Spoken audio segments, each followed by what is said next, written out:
In this first solo, we're going to take a look at a really common chord progression.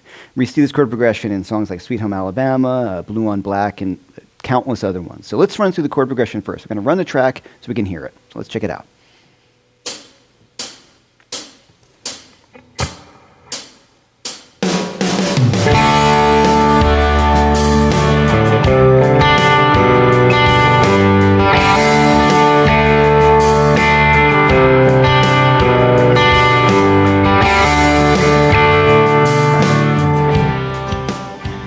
So we've all heard that a million times, right? So what we have is just basically, it's just D to C to G. Now I'm playing C add 9, you have a D chord, C add 9 to G. Let's think about Sweet Home Alabama.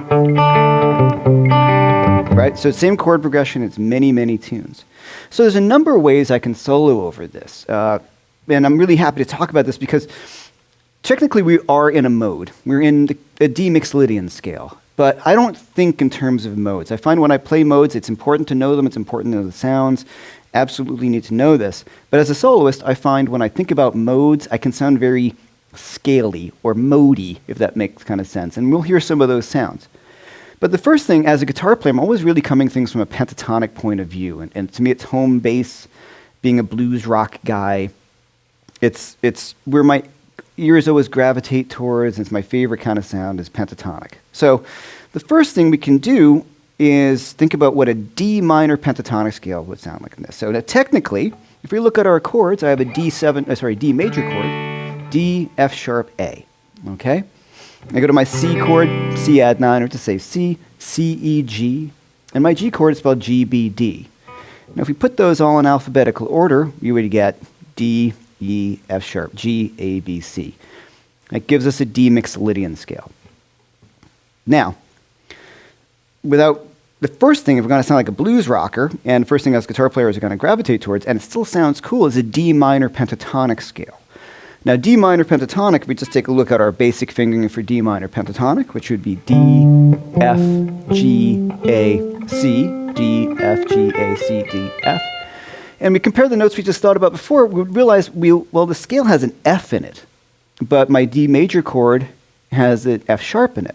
So we're going to have a problem there. It's one that we can easily remedy, but it is something we have to think about. We can't nail that F. I'm sure you've had this experience where you're soloing and you're playing a note in a scale and you're going, oh, why doesn't that work? And you jump off it quickly. There's a number of reasons for that. One of them, besides it just being a wrong note, would be it's not the right note on the right chord, and we're going to talk about that. Or if you're a pentatonic guy and you're soloing in major, which we are, and you're using a minor pentatonic scale, there's going to be a rub. So the main thing, and you've heard me talk about this a million times if you've ever followed any of my courses, and every guitar player will talk about this.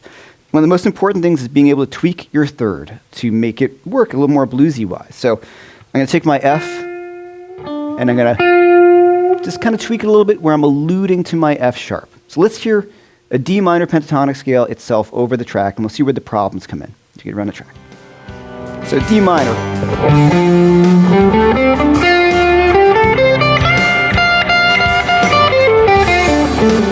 That sounds cool, right? If I go over quickly, so if I tweak that third,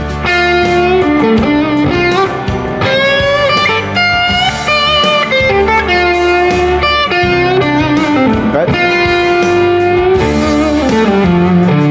So that's what I want to do. I'm always going to think about tweaking that third. So as a practice thing, you can go through all your pentatonic scales, you know.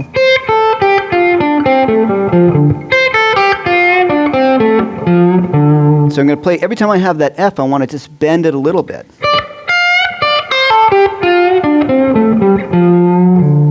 Now one of the tricks, the real trick here, is I'm bending it, but I never want to stop the bend. The bend is going to continue and never quite reach the natural third, which would be the F sharp, if I want to get this particular sound.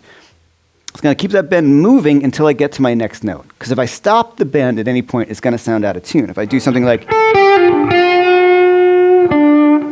right, it's neither F or nor F sharp. So that's a terrible sound. As opposed to going, See, I kept the note going.